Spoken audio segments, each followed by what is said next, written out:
नमस्कार. नमस्कार. तुमचं नाव काय? सचिन संपतराव भास्कर, समनापूर. समनापूर. बरं, व्हरायटी कोणती लावली आपण? 15-22.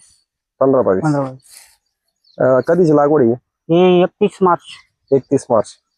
म्हणजे भर उन्हाळ्यातच लावलं आपण. फुल टेम्परेचर मध्ये. एवढे झाडं वगैरे तुम्ही मस्त बनवले. याची ट्रीटमेंट कोणाची चालू आहे तुम्हाला? शेतकरी कृषी सेवा केंद्र समनापूर, सुरेश भास्कर. भास्करांची आहे का? हो बरं. एवढ्या उन्हाळ्यामध्ये एकदम चांगली झाडं बनवले तुम्ही. हो. आणि रोप संतोष भुजबळ निंबाळे. हा हा त्याच्याकडून घेतलं होतं. क्वालिटी बद्दल काय सांगा? नाही, क्वालिटी भरपूर योग्य प्रमाणात चांगली दिली ती. हा झाडाची काडी वगैरे जाड हा. आणि रोप योग्य वाढलेलं होतं. बरं आल्यानंतर त्याला कुठल्याही प्रकारची आम्हाला फवारणी करण्याची वगैरे काही गरज पडली नाही. बरं.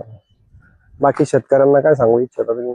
आता शेतकऱ्यांना सांगू इच्छितो का उन्हाळा असो वगैरे काही असो, मग क्वालिटी चांगली भेटली रोपाची तर पिकाही चांगलं येतं आणि आपली मेहनत महत्वाची. बरोबर आहे. म्हणजे माझा म्हणण्याचा उद्देश असाच आहे का आपली सुरुवात जी आहे ती आपली रोपापासूनच होती आणि रोप जर चांगले असेल रोप चांगले असले तर पीक पण चांगलं. पिकं चांगले होतात. घेताना शेतकऱ्यांनी जाणीवपूर्वक रोप पाहूनच घ्यायचं, खरेदी करा. झाडाची काडी वगैरे रोप वगैरे व्यवस्थित भेटलं तर पुढे अडचण येत नाही. बरोबर. प्लॉट दाखवा सर त्यांना.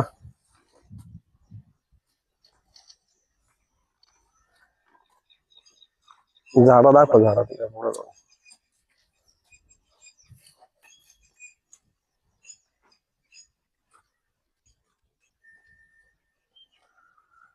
प्लॉट लयच भारी झाला.